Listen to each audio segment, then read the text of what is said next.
अस्सलाम वालेकुम नाज़रीन, खुली बात आसिफ शर्मिला के साथ हाजिर खिदमत हूँ। तो आज हम सियासत से हट के थोड़ी सी बात करेंगे और वो बात करेंगे हम मेडिसिन के हवाले से, यानी अद्वियात के हवाले से, और कुछ महंगाई के हवाले से, यानी कि हमारे यहाँ दूध महंगा हो गया, अद्वियात हमारे यहाँ महंगी हो गई, और सबसे बढ़कर एक बात कि एक गोली जो कि हर इंसान बाआसानी गरीब से गरीब तक वो बाआसानी ख़रीद लेता था, पैनाडोल, उसकी शॉर्टेज हो गई। पैनाडोल जो है वो उठा के स्टॉक कर लिया गया, क्या किया गया, क्या सूरत हाल है उसकी, और इस वक्त पैनाडोल दस्तयाब मार्केट में नहीं है, और अगर दस्तयाब भी है तो बहुत ज़्यादा महंगी वो मिल रही है। उसका जो पैकेट है वो बहुत ज़्यादा महंगा कर दिया गया है। इसकी क्या वजूहात है ये हम जानने की कोशिश करेंगे। और इसके साथ साथ दूध इतना ज़्यादा महंगा हो गया कि गरीब आदमी अपने बीमारों को या अपने बच्चों को जो एक थोड़ी सी तवानाई दे देता है वो भी उसके लिए लेना बड़ा मुश्किल हो गया है। और इस महंगाई के दौर में दूध की इतनी कीमत का बढ़ जाना एक गरीब के लिए बहुत बहुत ज़्यादा दुश्वारी का सामना है। और इधर हमारे यहाँ मेडिसिन्स का जो मसला है कि उनके ऊपर भी इतनी कीमतें, अद्वियात पे इतनी ज़्यादा कीमतें कि एक गरीब आदमी इलाज नहीं करा सकता, ना अपनी औलाद का करा सकता, ना कभी अपने अजीज़ व क़रीब का करा सकता है कि वो उनके लिए कोई मेडिसिन ख़रीद के दे सके। और अगर हम फलों की तरफ भी आएँ तो फल भी इतने ज़्यादा महंगे हैं कि गरीब उससे अपनी किस तरह से अपनी ज़िंदगी को गुजारे। और अगर उसके यहाँ बीमार है कोई, या एक या दो चार बीमार हैं, तो वो किस तरह से अपनी ज़िंदगी को गुजार सकता है। तो हमारे साथ इस वक्त हमारे स्टूडियो में मौजूद है मोहम्मद हाशिम संधियान साहब, जो सोशल वर्कर हैं, ह्यूमन राइट्स इंटरनेशनल फोरम के से ताल्लुक़ रखते हैं। हम आपको खुश आमदेद कहते हैं।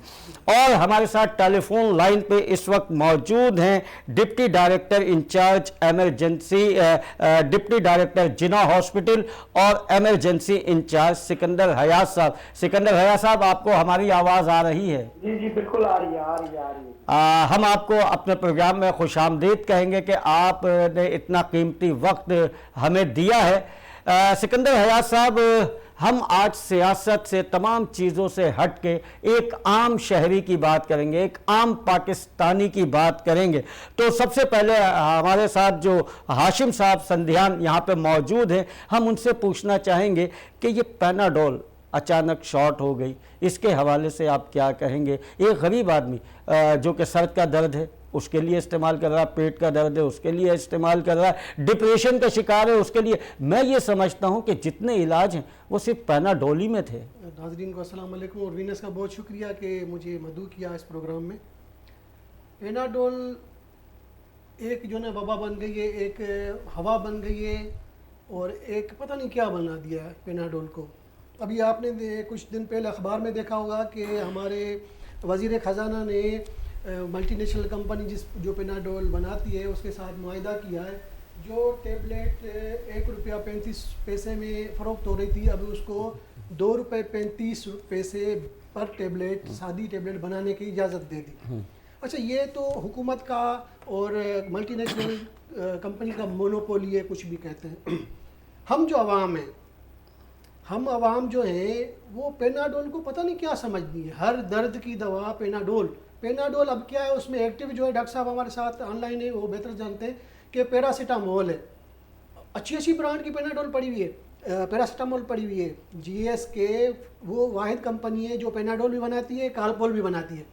कालपोल टेबलेट जो है वो खुद मैन्युफैक्चर करती है, अपनी SOPs के तहत, इंटरनेशनल SOPs जो है उसके तहत बनाती है। और जो पैनाडोल है वो किसी लोकल पाकिस्तानी कंपनी है उसके साथ मिलकर मैन्युफैक्चर करा दी, लाइसेंस उनका है। जो खुद बना रही है वो अवेलेबल भी है, वो महंगी भी नहीं हो रही। लेकिन हम पाकिस्तानी, हम अवाम पैनाडोल के नाम से उसको इतना वो कर दिया है, हवा बना दिया है कि भाई लाखों करोड़ों रुपए की जमा हो गई। आपने देखा होगा अखबारों में, मीडिया में देखा है, वो छापे पड़ते हैं, निकल आती है पता चलता हाँ, है कि स्टॉक कर लिया गया स्टॉक था कर लिया गया। और उसके ऊपर काफ़ी बात भी हुई थी और वो बिल्कुल। लोग पकड़े भी गए थे। मैं सिकंदर हयात साहब आपसे जानने की कोशिश करूंगा, क्योंकि आप डॉक्टर हैं और एक हमारे मुल्क का बड़ा हॉस्पिटल है उसके डिप्टी डायरेक्टर भी हैं आप, और एमरजेंसी के भी आप इंचार्ज हैं, तो आपसे मैं जानने की कोशिश करूंगा इस बात को कि क्या सिर्फ एक पैनाडोल ही है जो कि मकसद जो दस्तयाब नहीं है, और अगर दस्तयाब है भी तो बहुत महंगी है, इसके अलावा भी कोई गोली है? देखिए, सबसे पहली बात तो ये आसिफ भाई कि आपका बहुत बहुत शुक्रिया कि आपने अपने प्रोग्राम में हमें मुझे शिरकत की दावत दी।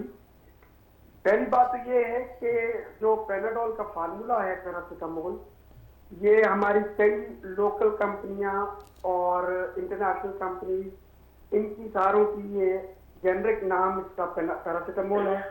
और जो भी पैरासीटामोल बन रही है वो बेसिकली तो पैनाडोल ही है। अब हमारी आवाम की साइकी ये है कि ये भीड़ चाल वाली कौम है कि जिसको देखते हैं कि जैसे करोला के पीछे से पड़ गए, तो करोला जो है वो बस करोला ही चाहिए और कुछ नहीं चाहिए। तो लिहाजा इसलिए अब ये इसमें कोई शक नहीं है कि जो पैरासीटामोल अवेलेबल हैं वो भी बिल्कुल उसी तरह का असर है उनका भी। और ये बेसिकली जो पैनाडोल है ये जरा सेफ समझी जाती है दर्द वगैरह के लिए, तो ये है तो एनसेड है, तो इसको आप non steroidal anti inflammatory drug कह सकते हैं। इन्फ्लेमेशन को कम करती है और उसके नतीजे में नहीं, हम अपने देखना डॉक्टर साहब, हम अपने देखने वालों को ये भी बताना चाहते हैं कि इस वक्त क्योंकि देखिए पैनाडोल बड़ी महंगी हो गई और दस्तयाब भी नहीं है, जिसके लिए बड़ी परेशानी है, तो आम गरीब आदमी ये एक छोटी सी गोली लेके उसको कुछ फ़ायदा हो जाता था। अब इतनी महंगाई में, जिसमें फल भी महंगे हैं, जिसमें दूध भी महंगा है, तवानाई के लिए कोई ऐसी चीज़ नहीं है, तो इसका कोई अल्टरनेट हमारे नाजरीन को बताएंगे आप कि कोई और इसका अल्टरनेट हो? पहली बात तो ये आसिफ साहब कि ये कोई न्यूट्रिशनल सप्लीमेंट नहीं है। ये सेब और फल फ्रूट और दवाई का नेमुल बदल, ये उसका खाने का नेमुल बदल नहीं है। ये सिर्फ और सिर्फ हर किस्म के सर दर्द या दूसरे दर्दों के लिए दवाई है और इसको इसी मकसद के लिए इस्तेमाल करना चाहिए। ये बिल्कुल इसके बारे में गलत तासुर है कि ये जी हर मर्ज की दवा है, बल्कि अगर आप पैनाडोल का लिटरेचर पढ़ें, पैरासीटामोल का लिटरेचर पढ़ें, अगर आप एक साथ 6 से 10 गोलियां खा लें तो ये सबसे पहले आपके जिगर और गुर्दों को खत्म कर देती है। ये कोई ऐसी दवाई नहीं है कि जिसको आप रोजमर्रा इस्तेमाल में आप शौकिया तौर पर खाते रहें। ये बिल्कुल ये भी प्रिस्क्रिप्शन के मुताबिक डॉक्टर के मशवरे पर इस्तेमाल होनी चाहिए। अच्छा, ये तो कोई बात नहीं है जी, आपने बिल्कुल सही कहा कि एक ही इस पे नहीं, बल्कि वो डॉक्टर जो है उसके मशवरे के मुताबिक दवाई इस्तेमाल की जाए। लेकिन अमूमन ख़ास करके हम सभी हमने देखा है लोगों को कि या सर में दर्द है या जिस्म में दर्द है या कोई ऐसी चीज़ है, या पैनाडोल की 2 गोलियां खा लो आराम आ जाएगा।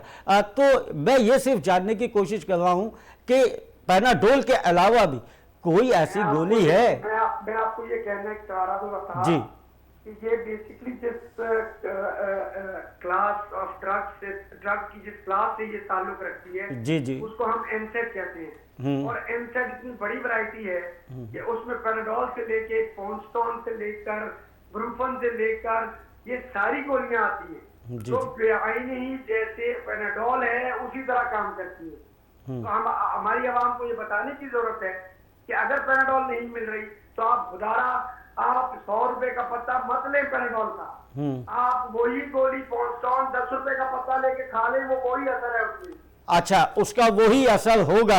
अच्छा, मैं आपसे जानने की कोशिश ये कि क्योंकि ह्यूमन राइट्स से इंटरनेशनल से आपका ताल्लुक़ है मोहम्मद हाशिम साहब, ये बताइए कि हमारी वज़ीर सेहत इसके हवाले से क्या कर रहे हैं? मकसद इतनी शॉर्टेज हो गई इसकी दवाई की, और भी दवाइयाँ महंगी हो गई, तो वज़ीर सेहत को क्या करना चाहिए? सर, मैंने तो आपको पहले ही बता दिया कि वज़ीर सेहत तो अलग बात, हमारे जो वज़ीर ख़जाना हैं उन्होंने अभी से उनको पेनाडोल के बारे में आपको बता दिया, रेट बढ़ाने के लिए बोल दिया। फिर भी पेनाडोल इस टाइम जो ना 100-110 रुपये का ब्लिस्टर एक पत्ता जो ना मिल रहा है।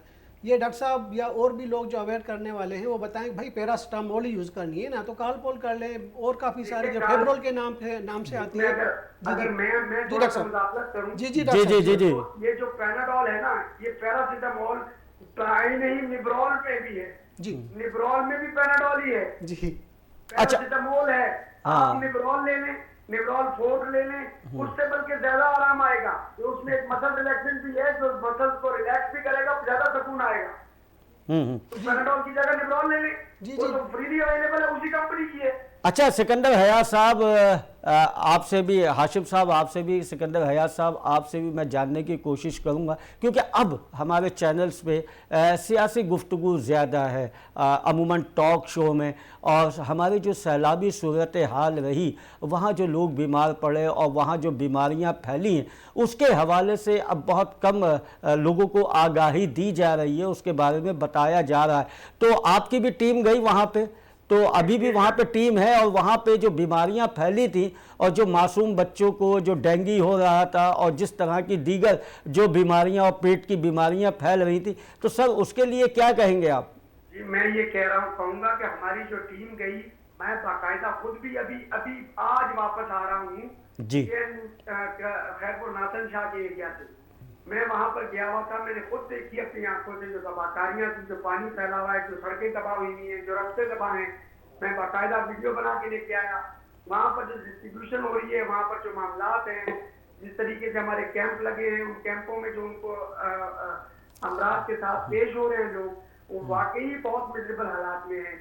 हम पूरी कोशिश कर रहे हैं कि उनको अपनी तरफ से पूरी इमदाद कर सके। अच्छा सर, ये हमारी हुकूमत जो है वो क्या कर रही है उनके लिए? हमारी हुकूमत उनके लिए जनाब बिल्कुल वहाँ पर कैंप लगे हुए हैं। मैं बाकायदा खुद उन कैंपों का दौरा करके आया हूँ। खैमा बस्तियां लगी हुई हैं, वहाँ डॉक्टर मौजूद है, वहाँ टीमें मौजूद है। अब लेकिन मसला ये है कि ये इतने बड़े पैमाने पर दवाई थी कि इस दवाई के लिए आज देखें आपके तकरीबन 1.5-2 महीने होने को है, आज भी खैरपुर नाथन शाह वाली इंडस हाईवे के दोनों तरफ पानी खड़ा है। और मैं आज खुद अपनी आंखों तक देख के आया हूँ, पानी निकालने के लिए हर जगह पर 8-8, 10-10 पंप लगे हुए हैं। पानी की बिल्कुल भी वो जो उसकी मिकदार है या उसका जो वो है, वो कम होने को नहीं आ रहा। अब इसका हमारे पास क्या हाल है बताइए सर? उसकी अगर पानी की वो पानी अगर कम नहीं हो रहा है तो हमारे यहाँ मशीनरी तो वहाँ है ना, वहाँ पहुँचानी चाहिए ना, ये तो काम है ना सर। अगर कहेंगे तो उस मशीनरी की जो मैंने वीडियो बनाई है वो मैं आपको फराहम कर दूंगा कि वो बिल्कुल हर टाइम चल रही है, वो पंप चल रहे हैं, वो अपनी पूरी कोशिश कर रही है हुकूमत। लेकिन अब इसमें जो है टाइम लगेगा। इतना पानी 23-23 फुट पानी। अच्छा सिकंदर साहब, ये हाशिम संधियान साहब भी वहाँ गए थे और इन्होंने भी फिलहाल काम वहाँ पे बहुत ज़्यादा किए, और जब से सैलाबी सूरत हाल हुई है पहले दिन से आज तक ये वहाँ पे। सर आप क्या सूरत हाल देख रहे हैं? अभी भी आप गए थे वहाँ पे, तो बीमारियाँ इतनी ज़्यादा फैल गई हैं, वहाँ बच्चों के दाने भी हम देख रहे हैं, उनके पेट की बीमारियों कई अमवात हो चुकी हैं। तो इस तरफ मकसद ये कि एक फलाही इदारे तो काम करें, आपने सरकारी लोग भी देखे वहाँ पे कि सरकार के हवाले से कुछ ऐसा हो रहा हो? डॉक्टर साहब ने सही फरमाया, गवर्नमेंट अपना हिस्से का काम कर रही है, बल्कि ज़्यादा ही कर रही है। और तमाम एनजीओस छोटियों बड़ियों बहुत अच्छे पैमाने पे काम कर रही थी। जैसे डॉक्टर साहब ने फरमाया कि वहाँ पे अचानक एक ये तबाहकारी आई और इतना जो इश्यूज़ हुए, बीमारी के इश्यूज़ हैं वाकई ज़्यादा हैं। लेकिन हमें और गवर्नमेंट को और हमें, यानी कि हमारे जैसे जो एनजीओस हैं, हमसे बड़े बड़े जो लोग हैं, हमें और जो है ना एहतियात और जल्दबाजी करें, क्योंकि अभी सर्दी का मौसम में ये बीमारियाँ बढ़ेंगी, उनके लिए ठिकाने नहीं है। मजीद दुश्वारियों का सामना है। सिकंदर हयात साहब आप क्या कहेंगे? मजीद दुश्वारियों का सामना, लेकिन बेशक आने वाले दिन हैं जब सर्दी सख्त हो जाएगी, तो जो कैंपों में वो बेचारे रह रहे हैं उनके लिए तो और मुश्किलात पैदा हो जाएंगी। अच्छा, मुश्किलात हो जाएगी। अभी हमारे लिए भी एक मुश्किल है कि हमें ब्रेक पे जाना है और ब्रेक के बाद आना है। हमारे साथ रहिएगा सिकंदर हयात साहब, बस हम छोटा सा ब्रेक लेके अभी आते हैं।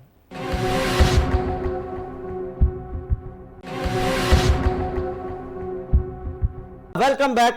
जी नाज़रीन, हम बात कर रहे थे उन अपने भाइयों की, उन बहनों की, उन बुज़ुर्गों की जो सैलाब की सूरत हाल से इस वक्त दो चार हैं और उनके साथ बहुत सी मुश्किलात हैं। और अब जैसे कि हमारे साथ कॉल पे मौजूद हैं डिप्टी डायरेक्टर जिना हॉस्पिटल के और एमरजेंसी इंचार्ज जनाब सिकंदर हयात साहब, उन्होंने भी बताया, और मोहम्मद हाशिम संधियान साहब जो ह्यूमन राइट्स के हैं और सोशल वर्कर हैं, उन्होंने भी हमें बताया कि अब जब सर्दियाँ आएंगी तो वो मरहला बड़ा दुश्वार है उन लोगों के लिए।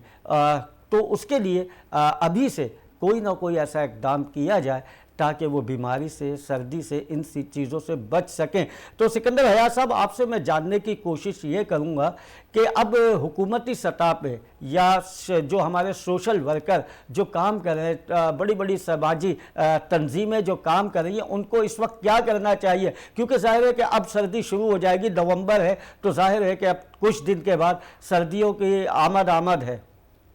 देखिए जी, इसमें हमारी एनजीओ और जो मुहैया हजरात हैं और साथ में हुकूमत, देखिए अकेली कुछ नहीं कर सकती। वो उसके पास भी जो वसाइल हैं वो लामहदूद वसाइल तो नहीं है। तो हमारे मुखैर हजरात को अब जैसे अभी हमारे पास अगर वो टेंट हैं, वो टेंट अगर वो उस मटीरियल के हैं कि जिसमें सर्दी नहीं रुक सकती, तो अब उनको वैसे टेंट मुहैया करने चाहिए जब तक कि वो अपने मकानों को रिहेबिलिटेट करके वापस ना जा सके। क्योंकि इसमें मेरा अपना अंदाजा है कि साल से 6 महीने, साल से 1.5 साल तक लग सकता है इन लोगों के मकानों को दोबारा तामीर होने में। तो वो इस तरह के मटीरियल वाले खैमे दें कि जिसमें सर्दी असर ना कर सके। और दूसरा, वो उनको सर्दी से बचने के लिहाज, कंबल और मच्छर मार दवाइयाँ और उसके बाद इस तरह की अद्वियात की फराहमी जो कि मलेरिया बहुत ज़रूरी है उनको पहुंचाना है। जी, आप सही कह रहे हैं सिकंदर साहब। अच्छा, आपके क्योंकि हॉस्पिटल में कितने मरीज होंगे जो ये जहाँ से अंदरून सिंध से आए हों और उनका इलाज हो रहा हो? आदाद-ओ-शुमार के मुताबिक हमने तो अपने जिला अस्पताल में बाकायदा एक खसूसी डेस्क इनके लिए कायम किया है कि जो भी फ्लड इफेक्टी हमारे पास आए उसको हम प्रायोरिटी की बेस पे, ये पूरे मुझे तो मेरा जहाँ तक अंदाजा है कि मेरा ख्याल है सिर्फ मेरे अस्पताल में बाकायदा हिदायत और बोर्ड के साथ उनकी रहनुमाई की गई है और उसके लिए एक डेस्क का हमने अलग से वहाँ पर 24 घंटे वहाँ पर अमला मौजूद है कि जो यहाँ से लोग आए उनके लिए बेहतर से बेहतर तिब्बी सहूलत फराहम की जा सके। बहुत हम सिकंदर हयात साहब आपका शुक्रिया अदा करेंगे क्योंकि अभी आप वहाँ से आए हैं और हमें वक्त दिया। हम आपका शुक्रिया अदा करते हैं। Thank you very much. जी हाशिम संध्यान साहब, जो सिकंदर हयात साहब बता रहे हैं कि काफ़ी तादाद में लोग हैं जिनको डेंगू भी है और मुख्तलिफ़ बीमारियां हैं, तो अब क्योंकि ज़ाहिर है कि दिसंबर आ जाएगा और दिसंबर में तो बहुत सख्त सर्दी होगी, फिर जनवरी है, फरवरी है, ये तमाम है, क्योंकि अब ये 1-2 दिन का तो मसला नहीं है। तो इसके लिए आप क्या समझते हैं, क्या कहना चाहेंगे हुकूमत से या आम बस उनसे समाजी तंजीमों से? जी, मैं बिल्कुल समाजी तंजीमों से ही कहूँगा, हुकूमत से मैं कुछ नहीं कह सकता। मैं क्या और हुकूमत क्या, हुकूमत खुद अपने फ़राइज़ खुद जानती है बेहतर, लेकिन हमें वही करना है। जैसे इस सवाल को रेस किया ही मैंने कि अभी पिछले दिनों तकरीबन 1 हफ्ता पहले human rights centre from Pakistan district Dadu की टीम तकरीबन 600 ख़ानदानों में गर्म कपड़े और काफ़ी सारी जो ज़रूरियात ज़िंदगी है वहाँ पे दे के आ गई है। और इंशाल्लाह फिर अभी हमारा जो है कि कंबल और जैसे डॉक्टर साहब ने कहा कि सख्त ज़रूरत है सर्दी, और वो काफ़ी सारे ऐसे लोग भी हैं जो खेमा बस्तियों में नहीं हैं, अपने घरों में है लेकिन छत नहीं है, दरख्तों के नीचे बैठे हुए हैं, थोड़ा सा खुद अपना जो चारपाइयों का बना के बैठे हैं, उनके लिए तो मज़ीद मुश्किलात हैं। आप मेरे फुटेज में देखेंगे तो आप देखेंगे कैसे कैसे वो ज़िंदगी सर्वाइव कर रहे हैं और हवा चारों तरफ से, वहाँ पे सर्दी अंदरून सिंध में बहुत बढ़ गई है, अभी आ गई है और अभी भी वहाँ पे जो है ना गर्म कपड़े और लिहाफ लेने की ज़रूरत पड़ गई है। अच्छा, मैं आपकी बात थोड़ी सी काटूंगा। इस वक्त हमारे साथ डेयरी फार्मा के चेयरमैन जनाब शाकिर उमर गुज्जर साहब मौजूद हैं। शाकिर उमर गुज्जर साहब, आपको मेरी आवाज़ आ रही है? जी आ रही है आपकी आवाज़। शाकिर साहब, हम आपका सबसे पहले तो शुक्रिया अदा करते हैं कि आपने अपने कीमती वक्त में से कुछ वक्त हमारे वीनस चैनल को दिया है। और शाकिर साहब, ये अचानक एक दूध के इतने पैसे बढ़ जाना और इसकी क्या वजूहात हैं? आपके साथ क्या परेशानी ऐसी रही कि एकदम ये दूध के लिए आप लोगों ने किया, जो कि एक गरीब थोड़ा बहुत दूध अपने बच्चों को पिला लेता था या बीमारों को पिला देता था और अब उसकी इतनी कीमत हो गई है कि उसकी क़ुव्वत ख़रीद में नहीं है? बहुत शुक्रिया जी आपका। मैं आपको बता दूं कि दूध की कीमत का इख्तियार हमारे हाथ में नहीं है। दूध की कीमतों का इख्तियार इनपुट्स की कीमतों के हाथ में है और इनपुट्स जैसे ही बढ़ेंगे आउटपुट की कीमतें बढ़ेंगी। और ये यकदम नहीं हुआ जो आपने कहा जी अचानक ऐसा हुआ कि दूध की कीमतें। देखें पिछले कई सालों से हम चिल्ला रहे हैं कि जी अजनास नहीं है, अजनास नहीं है, अजनास की बाय प्रोडक्ट्स एक्सपोर्ट की जा रही हैं, एक्सपोर्ट की जा रही हैं, पर कोई समझने को तैयार ही नहीं है। और यकीनन मिनिस्ट्री ऑफ कॉमर्स की ये जो पॉलिसियां हैं इससे मुर्गी, गोश्त, अंडा और दूध इनकी चारों की कीमतें मजीद बढ़ेंगी। मैं आपको बता देता हूँ अभी मजीद बढ़ेंगी। जी हाँ, जी हाँ। जी क्या कहेंगे आप हाशिम साहब, क्योंकि आपका सोशल वर्कर हैं और ह्यूमन राइट से आपका ताल्लुक है। शाकिर गुज्जर साहब तो कह रहे हैं कि मज़ीद अभी और ये तमाम चीज़ें बढ़ेंगी और सर्दियां भी हैं, गरीब आदमी कैसे गुजारा कर सकेगा अपना? गरीब का गुजारा तो वैसे ही मुश्किल है। जैसे हमारी कौम पेनाडोल के पीछे लगी हुई है, पैरासीटामोल नहीं खाती, पेनाडोल खाती है। उसको ये नहीं पता कि इसमें पैरासीटामोल ही है, कालपोल नहीं खाएगी, पेनाडोल खाएगी। हम बद्दी के पीछे भागते हैं। दूध है, काफ़ी इख्तलाफात भी हो सकते हैं। मैं एज ए ह्यूमन राइट के चेयरमैन के मैं यही बात करूँगा कि नाइंसाफ़ी ज़रूर है। अगर हुकूमत ने, कमिश्नर कराची ने 170 रुपये का दूध दे, अभी हमारे साथ मोहतरम दोस्त बैठे हुए हैं, ये बताएं कि 170 रुपये या 180 रुपये में दूध कहाँ मिल रहा है? अभी भी 200 रुपये का दूध है जी। तो ये तो हाल है कि जो मुकर्रर रेट है गवर्नमेंट के, जो इन्होंने भाइयों ने मिल्क डेयरी वालों ने और हुकूमत ने तय किया है, उस पर भी आवाम को नहीं मिल रहा। शाकिर साहब, अपना कमिश्नर कराची साहब ने तो 170 रुपये रेट मुकर्रर किया था, अब ये 200 रुपये का रेट है। और आप काफ़ी तवील अरसे से, मैं क्योंकि जाहिर है कि मैं जानता हूँ कि कमिश्नर साहब से भी आप लोग मिलते रहे और कभी कभी बहुत ज़्यादा इस पर दुश्वारियाँ भी आपको आई कि कमिश्नर साहब आपको टाइम नहीं दे रहे थे। तो लेकिन उन्होंने अब जो ये इसकी कीमत मुकर्रर की है तो वो 170 रुपये की है, तो 200 रुपये में क्यों फ़रोख्त हो रहा है? देखें जी, एक तो ये मार्केट का हकीकी सर्वे करे ना जाके। ये देखें, मैं आपको बता दूं कि जिस दिन से नोटिफिकेशन हुआ है dairy farmer rate 153 rupees per litre है और उस दिन से हम 153 रुपए लीटर दूध इन्हें दे रहे हैं होलसेलर को। तो अब आगे किस रेट में फरोख्त हो रहा है पूरी मार्केट का मैंने आज भी सर्वे किया, 4 दिन पहले भी किया था। पूरी मार्केट में 180 रुपए लीटर फरोख्त हो रहा है और यकीनन उसकी बुनियाद या तो होलसेलर है या रिटेलर है। पर मैं ये बखूबी जानता हूँ कि होलसेलर जब अपना नफा रख के आगे देता है तो रिटेलर मजबूर होता है वो 10 रुपए बढ़ा के बेचे, क्योंकि उसके पास गुंजाइश नहीं बचती कि जी वो कम कीमत बेचे या ऑडल्ट्रेशन करे। तो फार्मर 153 रुपए लीटर दूध दे रहे हैं और शहर में इस वक्त 180 रुपए लीटर फरोख्त हो रहा है, जबकि 170 का हमने नोटिफिकेशन पे सिग्नेचर किए हैं जी। लेकिन सर अभी आपकी जब कमिश्नर साहब से मीटिंग हुई थी अभी मौजूदा, तो उन्होंने 170 रुपये का ही कहा था कि आप मार्केट में फ़रोख्त करवाएं 170 रुपये। लेकिन उसके बावजूद अमूमन इलाक़ों में ये वाकई ये बात है कि 200 रुपये लीटर दूध बिक रहा है। तो इसके लिए आप क्या कहेंगे कि जी ऐसा नहीं है, सिर्फ मार्केट में 180 रुपये लीटर फरोख्त हो रहा है और कहीं कहीं 170 भी हो रहा है। तो ये बात तो सरासर झूठ, कहीं कहीं नहीं, ये तो फिर दो बातें हो गई ना सर कि अगर एक बस सूबा है वहाँ पे 170 बिक रहा है, दूसरे सूबे में जो है वो 180 है और तीसरे में 200 है। तो ऐसे इलाकों का भी अगर आप ले लें कि अगर कुरंगी में है तो 170 है और अगर आप चले जाए मलीर में तो वहां पे 180 है और अगर आप डिफेंस में जाए तो एक रेट क्यों नहीं है कि हर जगह एक ही रेट पे फरोख्त हो? ये बात मेरे एंड की नहीं है ना, ये बात है इंतजामिया के एंड की। अगर शहर में उनके कंट्रोल रेट पे फरोख्त नहीं हो रहा तो वो उस पर इम्प्लीमेंट कराएं, उसका जिम्मेदार मैं तो नहीं हो सकता ना। मैं तो 153 रुपए पे सिग्नेचर करके आया हूँ, 153 रुपए लीटर दे रहे हैं हम आपको रेट। तो मैं आपको ये भी बता दूं, आपने सूबों की जो बात की ना कि जी एक सूबे में ये रेट है एक सूबे में, तो मैं आपको बता दूं जी आप कंक्रीट के जंगल में रह रहे हैं, यहाँ पे हर चीज बाहर से इंपोर्ट करनी पड़ती है।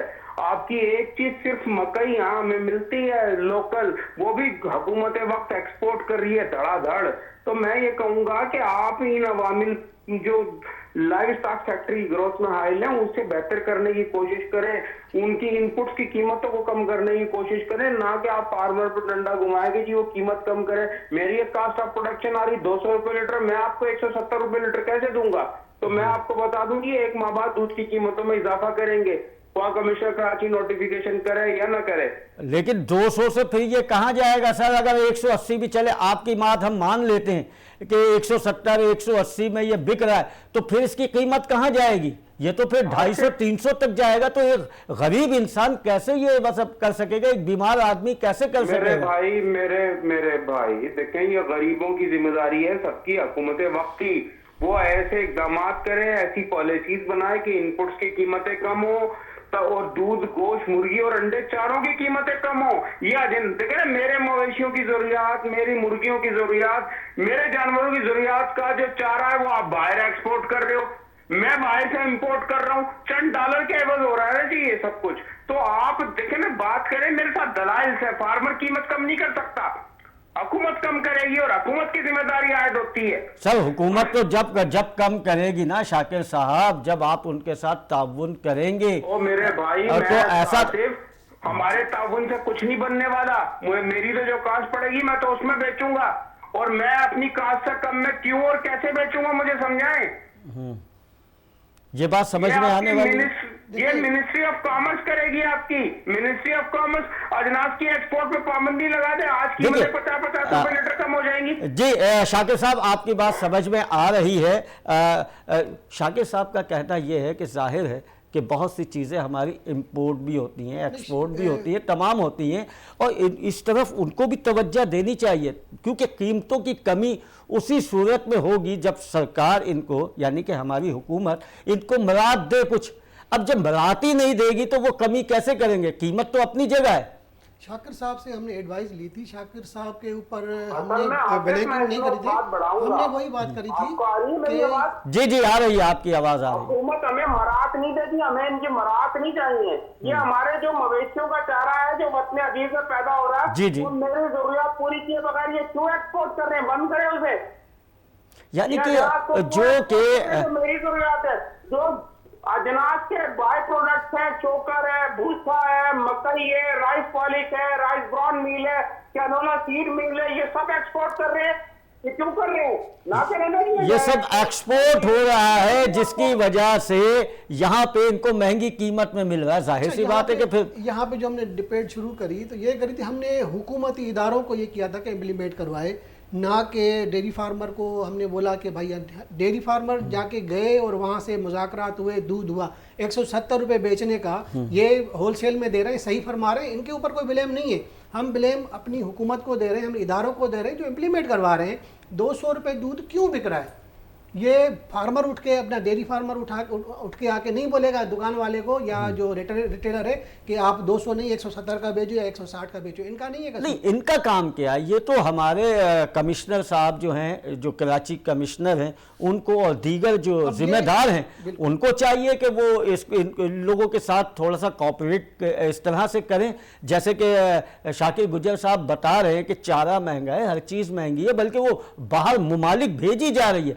जब वो बाहर ममालिक जाएगी, यहाँ पे शॉर्टेज होगी तो वो महंगी होगी, जब महंगी होगी तो हर चीज़ फिर यहाँ पे तो महंगी मिलेगी। शाकिर साहब, आगे का क्या लाए अमल है आपका? आप क्या करना चाह रहे हैं? मकसद आपने एहतजाज की भी कॉल दी थी एक वक्त में, और वो एहतजाज नहीं हो सका आपका। अब तो लोग कह रहे हैं, हमारे यहाँ बहुत सी समाजी तंजीमें भी कह रही हैं और सियासी रहनुमा भी हमारे कह रहे हैं कि भाई दूध महंगा हो गया है तो इसका बाइकाट किया जाए। असल में जी देखें, ये बेवकूफी की बातें हैं बाइकाट की ना, और ये हमसे दलील के साथ बात करें, हम मजबूत दलाइल के साथ चीन को साबित करेंगे दूध की कास्ट इतनी है। अब अगर ताकत की बुनियाद पे ये कहेंगे जी कीमत कम करें तो उसमें खिलावट होगी, जाहिर सी बात है। तो मैं आपसे ये कहूंगा कि तमाम लोग मेरी बात को समझने की कोशिश करें, वो हुकूमत वक्त को मजबूर करें कि अजनास की या अजनास की बाय प्रोडक्ट की, उनके चारे की एक्सपोर्ट पे पाबंदी लगाएं। आप अपने जेनेटिक्स पर काम करें, अपने इदारों को मजबूर करें, चारों सूबों के महकमा लाइव स्टॉक को मवेशियों की, मादा जानवरों की नस्ल कुशी को बंद करें। छोटे डे ओल्ड कटड़ियों की स्लॉटरिंग पे जो पाबंदी है उस पे इम्प्लीमेंट कराएं, सख्ती करवाएं, बंद कराएं लोगों को जो ऐसे काम कर रहे हैं, स्लॉटरिंग कर रहे हैं। तो मैं ये कहूंगा ये बहुत सारे काम है जिसकी बुनियाद पे दूध, गोश्त, मुर्गी और अंडा महंगा हो रहा है, तो मैं तो फिर आप कहेंगे मैं सस्ता कर दूं, मैं सस्ता नहीं कर सकता हूँ। और हुकूमत कहे या अवाम कहे तो ये आपकी और मेरी ख्वाहिशात की बुनियाद पर कमी बेशी नहीं हो सकती। ये अजनास की कीमतों पे इनपुट की कीमतें कम होने पे हो सकती हैं। और आपको अगर ये ज्यादा लगता है तो आप एक और भी कर सकते हैं, आप कीमतों को आजाद छोड़ दें, उसका अख्तियार मार्केट के हाथ में दे दें। सर आज़ाद तो है, आज़ाद तो है शाकिर साहब, इससे तो नहीं मुंह मोड़ा जा सकता कि आज़ाद तो है और हमारे ये हर चीज़ पे कीमतें बढ़ रही हैं। अच्छा शाकिर साहब, आपसे ये बात भी मैं जानने की कोशिश करूंगा, ज़ाहिर है जहाँ सैलाबी सूरत हाल रही, चाहे वो कोयटा हो, पेशावर हो या सिंध हो, वहाँ सूरत हाल ऐसी रही है कि जानवर भी बड़े मुतासिर हुए और बहुत से जानवर हमारे पानी में बह भी गए। तो इस हवाले से भी कुछ असर पड़ा है आपके ऊपर? यकीनन जी, 20 लाख से ज्यादा मवेशियों का नुकसान हुआ है जी। दूध देने वाले और गोश्त के हवाले से 20 लाख मवेशी हमारे मरे हैं, जिसमें कुछ 6 लाख रिपोर्ट हुए हैं और 14 लाख हुए हैं जहां तक गवर्नमेंट पहुंची नहीं, जो रिपोर्ट ही नहीं हो सके। आपकी तमाम फसलें बह गई, आपके अजनास के स्टॉक बह गए, आपके भूसे के स्टॉक बह गए, आपका कैफान बह गया, और आप कहते हैं हम आपको सस्ता दूध दें। उसके बावजूद हुकूमत वक्त अजनास की एक्सपोर्ट कर रही है, अजनास के बाय प्रोडक्ट्स की एक्सपोर्ट कर रही है। तो आप कहाँ खड़े हैं, आप कहाँ से पिएंगे दूध, गोश्त, मुर्गी, अंडा कहाँ से खाएंगे आप लोग? तो आपको इसको नोटिस लेना होगा और आपको मजबूर करना होगा मिनिस्ट्री ऑफ कॉमर्स को दूध सस्ता करवाने के लिए, गोश्त सस्ता करवाने के लिए, मुर्गी अंडा सस्ता करवाने के लिए। ये आप लोगों को करना होगा, हम सस्ता नहीं कर सकते। ये मिनिस्ट्री को इस तरफ लेकर आना होगा। ठीक है, हम इस पे अभी और गुफ्तगू करेंगे, अभी ब्रेक का वक्त हो गया है, एक ब्रेक के बाद।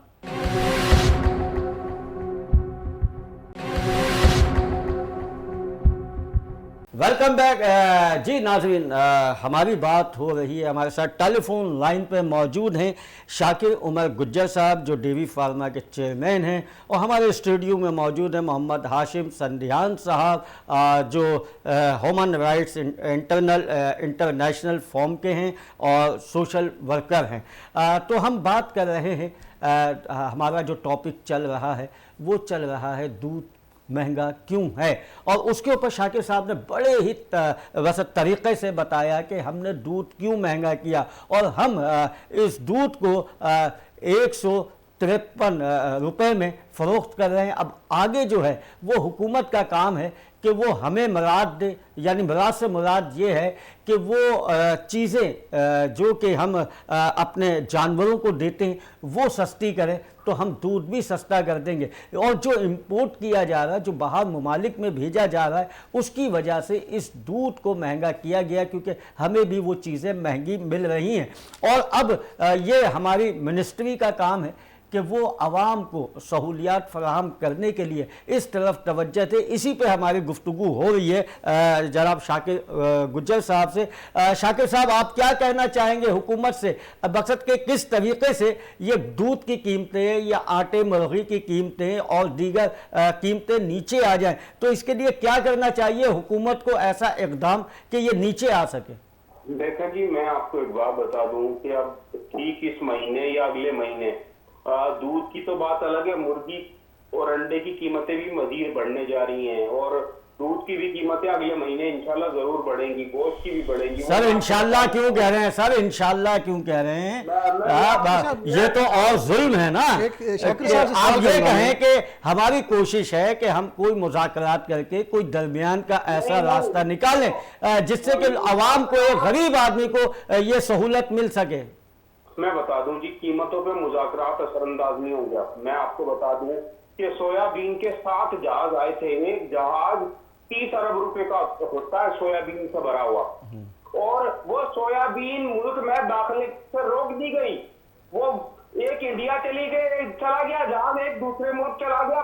क्यों रोक दी गई? नहीं, इसकी वजूहात क्या थी? देखिए आपके इल्म में होगा ना, ये रोक क्यों दी, ये क्यों चला गया वापस? देखो जी, बात ये है, पिछले कोई 20 सालों से जीएमओ और नॉन जीएमओ की बहस चल रही है।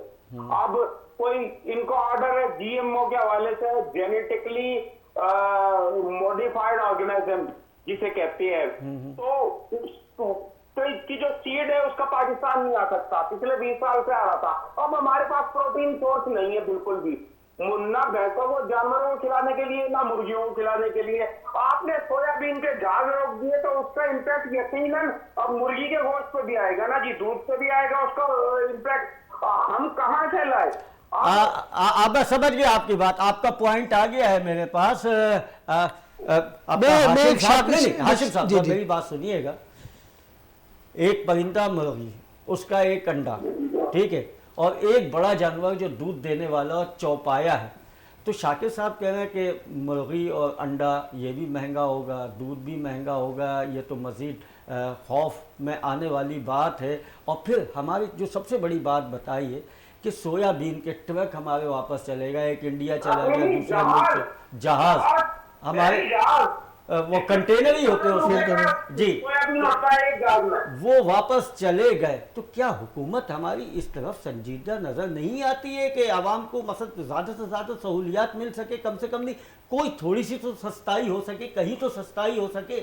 इस सवाल से पहले ना मैं शाकिर साहब से एक बात करना चाहूँगा।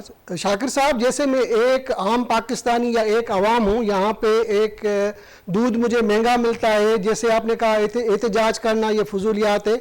मैं अपने दूध महंगा होने से एहतजाज कर रहा हूँ गवर्नमेंट के खिलाफ और उन दुकानदारों के खिलाफ कि मुझे दूध महंगा क्यों दे रहे हैं। जिस तरह आप कह रहे हैं कि आपका चारा चोकर ये सब महंगा हो गया है, इसके लिए आपने क्या किया? हुकूमत के आगे कोई एहतजाज किया, कोई उनसे सवाल किया? कोई आपकी तंजीमें काफ़ी सारी बड़ी स्ट्रॉन्ग है, उन्होंने कोई इनके साथ मुज़ाकरात किए या एहतजाज की कोई कॉल दी? असल में भी आपका पूरा कानूनी हक है कि आप पुराना एहतजाज करें। इसी तरह हम तमाम इदारों से मुसलसल रास्तों में रहते हैं।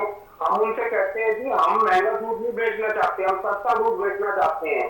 आप हमारी सुने, आप जेनेटिकली अपने मवेशियों को इम्प्रूव करने की कोशिश करें, मादा जानवरों की नस्ल खुशी को रोके। आप सबसे जो बड़ी बात है वो मैं बार बार कह रहा हूँ, अजनास से बाय प्रोडक्ट की एक्सपोर्ट को बंद कर दें ताकि हम सस्ता दूध पैदा कर सकें और सस्ता दूध आगे अवामुल नास को सारिफ को दे सके। पर हुकूमत के वक्त हमारी सुनने को तैयार नहीं है।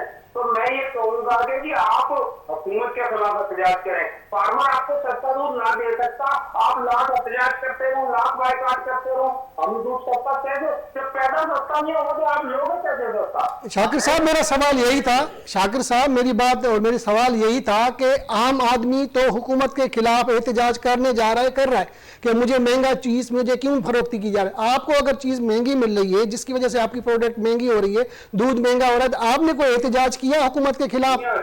जी हाँ जी, कई दफा हमने एहतजाज किए हैं और बड़े उससे किए हैं। मैंने इस्लामाबाद में प्रेस कॉन्फ्रेंस की है, तो मैंने लाहौर प्रेस क्लब पे एहतजाज किया अनाज की एक्सपोर्ट पे, और उसमें हमारा नारा था सस्ता चारा दो सस्ता दूध लो। सस्ता चारा दो सस्ता दूध लो, यह आपका था। लेकिन सर जिस वक्त हमारे मेयर थे और कई मतलब लोग थे, उस दौरान में भी एहतजाज हुआ था जब ये हुकूमत नहीं थी, मतलब ये लोग, ये मेयर नहीं थे, ये कमिश्नर नहीं थे।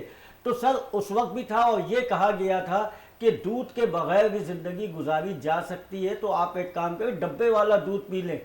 तो सर बस आप ये आज से नहीं, ये तो कई साल हो गए हैं सर इस चीज़ को, तो अब तक ये मामला हल नहीं होते नजर आते हैं। इसकी वजह क्या है? आपके जहन में इसकी वजह सिर्फ यही है कि चारा महंगा है, ये महंगा है, इसलिए हम महंगा देंगे? देखिए आपके भाई, मैं आपको बताऊं, डब्बे का दूध भी 250 रुपए लीटर हो गया है। और मैं आपको बता दूं, वो यकीनन एक दूध है जिसमें से 3% फैट निकाल लिया जाता है, 3% फैट का दूध दिया जाता है। हमारा दूध है 7 फैट का दूध जो आप पीते हैं, और ताजा ऑर्गेनिक दूध है। ये मैं ये समझता हूँ कि हुकूमत की पॉलिसी छोटे फार्मर को खत्म करने की है। वो बहुत तेजी से डब्बा बंद दूध की तरफ सारिफ को कन्वर्ट कर रही है, और मिनिमम फास्टैग एक्ट भी जो लाई है हुकूमत, वो ताजा दूध को खत्म करने के लिए लाई है। तो ये मल्टीनेशनल कंपनी को सपोर्ट करने का इनका प्लान है गवर्नमेंट का। तो मैं ये कहूंगा कि हमें इन अवामिल को गौर करना चाहिए कि दूध की कीमतें क्यों बढ़ रही हैं। हमें वो करना चाहिए कि दूध अजनास सस्ते मिले और सस्ता दूध पैदा हो। तो उसके लिए आप हुकूमत वक्त को, मिनिस्ट्री ऑफ कॉमर्स को मजबूर कर सकते हैं। जनाब नवीद कमर साहब से मैं बारहा कह चुका हूँ, नेशनल मीडिया पर भी खतूत भी लिख चुके हैं हमने, पर कोई सुनने को तैयार नहीं है। जब हमारी सुनेंगे तो यकीनन हम दूध सस्ता कर सकते हैं। यकीनन दूध सस्ता कर सकते हैं। देखिए हमारे प्रोग्राम का वक्त अब ख़त्म हो रहा है। हाशिम संध्यान साहब, आप क्या कहेंगे इसके हवाले से? मैं शाकिर साहब से ये अर्ज़ करूंगा कि जैसे आप कह रहे हैं हुकूमत पे हम दबाव डालें, यानी कि अवाम दबाव डाले, ऐसा मुमकिन है कि आप और अवाम मिलके हुकूमत के खिलाफ एहतजाज करें। अगर ऐसा कोई पॉलिसी है, human rights internal forum Pakistan एक फिलाई तंजीम है और इंसानी हकूक़ का इदारा है।